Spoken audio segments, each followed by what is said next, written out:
Canelo Alvarez tells the truth about Terence Crawford, and Terence Crawford gets in his feelings about it. Canelo said other than Earl Spence, he ain't really beat no real good fighters. The bot has been requesting this match for months, and it appears to be happening in September in Las Vegas due to the management of Turkey as well. Even if no one thinks Terence Crawford, who has never fought more than 154 pounds, can defeat Canelo Alvarez at 168 pounds, the Mexican's typical weight. Official? Is it official? It's on, baby. September 13, baby. Look forward to it. Crawford versus Canelo. Listen how I said it. Are we getting this confirmation here? With emotions escalating after a recent run-in at an airport, the feud between Crawford and Canelo has only become more heated. When both boxers happened to be in the same location for a meeting with Turki Alek, a verbal dispute swiftly turned into a physical altercation. With a cold gaze, Canelo made a scathing remark about Crawford not fitting in at 16,168, to which Bud reacted angrily, pointing out Canelo's previous fighting circumstances. The crazy stuff about me going up and having a tough time, but he went up in weight and lost. That's the difference. I went up weight and won. He went up and lost. You know, so let's not do that. The tension between Canelo Alvarez and Terence Crawford reached a boiling point when an unexpected shove from Crawford led to Canelo delivering a sharp, quick punch that landed on Crawford's chest. Chaos ensued as those around them rushed to separate the two fighters before the situation escalated further. Security stepped in immediately, pulling them apart. But the underlying message was clear. This fight was about to become personal. Canelo, unfazed and smirking, dismissed Crawford's challenge, reportedly telling him he was too small and not worth the effort.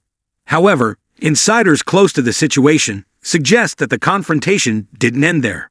As they were being escorted away, Crawford and Canelo continued to exchange verbal jabs, with Crawford calling Canelo a cherry picker and mocking his past opponents. That's 2 more weight classes. Like, once he gets touched by Canelo, it's going to be different. I am concerned about him absorbing a Canelo punch, especially through the course of 12 rounds. We do know this about Canelo. He's going to slow down. Crawford's criticism centered on the level of competition Canelo had faced, with Crawford suggesting that Alvarez had often chosen fighters who weren't up to his caliber. Canelo, not one to back down, allegedly responded by telling his team that Crawford didn't know what he was getting into, and that he was about to feel the consequences of his words and actions. Canelo's confidence was palpable, with the Mexican fighter clearly asserting that Crawford had made a mistake in calling him out. One of the primary issues that has fueled the animosity between the two is the rehydration clause that Canelo reportedly demands of his opponents. This clause stipulates that fighters cannot exceed a certain weight after stepping on the scale for the official weigh-in, and it has been a point of contention in previous negotiations. Crawford, however, has made it clear that he would not agree to such conditions. It makes me laugh with all the antics that Canelo is doing and saying in the media and whatnot about the size, and he won't get no credit and all this type of things. But Canelo been fighting smaller. In fact, he has taken the position that he wouldn't need to ask Canelo to comply with such a clause, even if Canelo were to come in heavier for the fight. Crawford seems unconcerned about the weight restrictions, saying that if his opponent chooses to exceed the limit, it would be his problem, not Crawford's. Despite the personal nature of the conflict and the underlying tensions, Crawford has remained resolute in his desire for the fight. According to his trainer, Brian McIntyre, there is no issue with the stipulations for the fight, signaling that Crawford is prepared to face Canelo regardless of the conditions laid out. Both fighters are clearly on a collision course, and as the trash talk continues to escalate, fans can expect this to be one of the most heated and highly anticipated matchups in recent memory. Crawford the biggest fight in the game. Yes. Yeah, I mean, like, when you're looking at Ryan Garcia and Tank Davis, this is the next thing. Terence Crawford's trainer, Brian McIntyre, didn't hold back when asked about Canelo Alvarez's rehydration clause. He dismissed it outright, calling it BS and for wimps.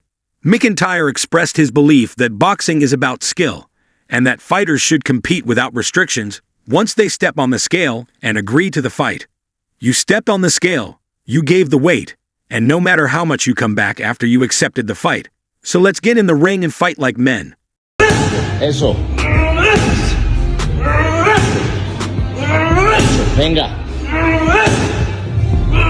McIntyre said, making it clear that Crawford has no interest in weight clauses or limiting conditions. Crawford himself echoed this sentiment, stating that such demands are when great fighters prove their worth. He emphasized that when critics say you're too small or shouldn't be in the ring with someone, that's when the best fighters show what they're made of. Crawford believes this fight against Canelo is a chance to prove his greatness. Amir Khan, who has fought both Canelo and Crawford, offered his own insight. Khan stepped up to middleweight for a WBC title shot against Canelo in May 2016, and although he started strong, he was knocked out in the 6th round. 3 years later, Khan moved back down to his natural weight of 147 pounds and challenged Crawford for the WBO welterweight title.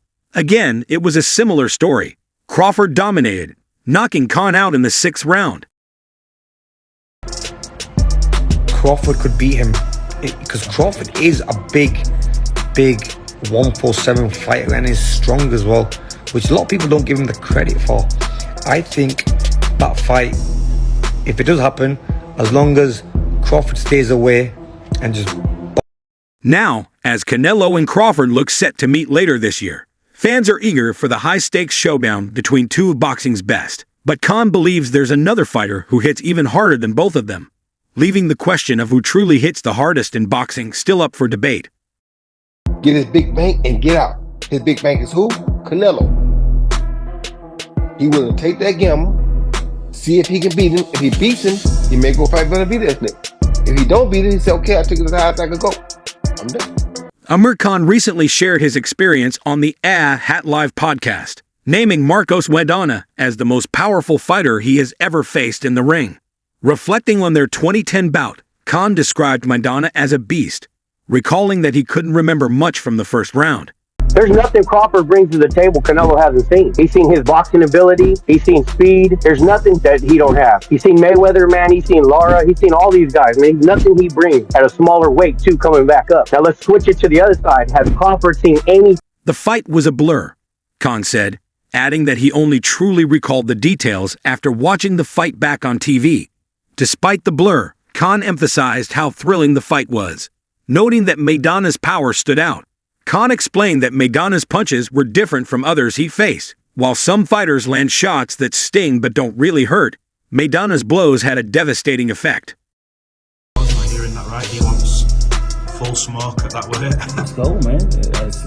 That's what Crawford wants. He wants to show the world that he's the best. So, and why put stipulations in there when you know that you can be the... When he hits you, you feel it, Khan said. He had that devastating power that would go through you even when he was next to you, hitting you in the ribs. According to Khan, Maidana's punches weren't just powerful. They were heavy-handed, with a force that was hard to shake off. Khan went on to defeat Maidana by unanimous decision in December 2010, successfully retaining his WBA super lightweight title. The fight, widely regarded as one of the best of the year, showcased both fighters' resilience and skill. But despite the victory, Khan couldn't ignore Maidana's raw power, which left a lasting impression on him. Bud versus Canelo, based on last fight, is a 50-50. So Canelo fights an undisputed champ, up-and-coming former champion, and an up-and-coming undefeated contender. And somehow those three last opponents are somehow compared to Bud's Madrimov fight, making it a 50-50 fight? When Canelo and Crawford face off later this year, boxing fans will be looking for another Fight of the Year candidate. Former Budo Errol Spence Jr. had shared his prediction for the fight. Terence Crawford faces a very different task from Canelo Alvarez, not just in terms of weight, but also in terms of the rarity of a boxer who has established his legacy by defeating more formidable opponents. Although many in the boxing community have already referred to this as a risky move for Crawford, his team remains steadfast in their belief. In boxing, you know what I'm saying?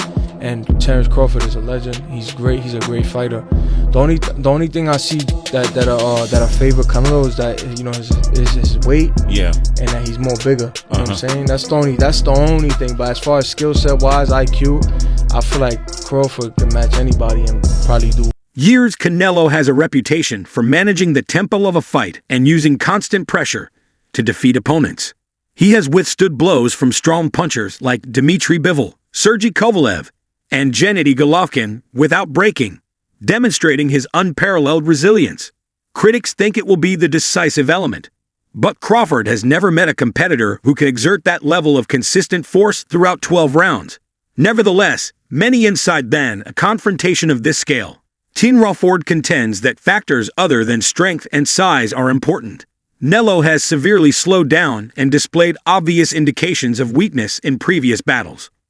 I can't go down anymore. But you know, like he say, you know, when they ask him for the Germonta fight, they don't wanna get credit for that fight. It's the same for me. I don't need to take that fight because then everybody's gonna say this too small.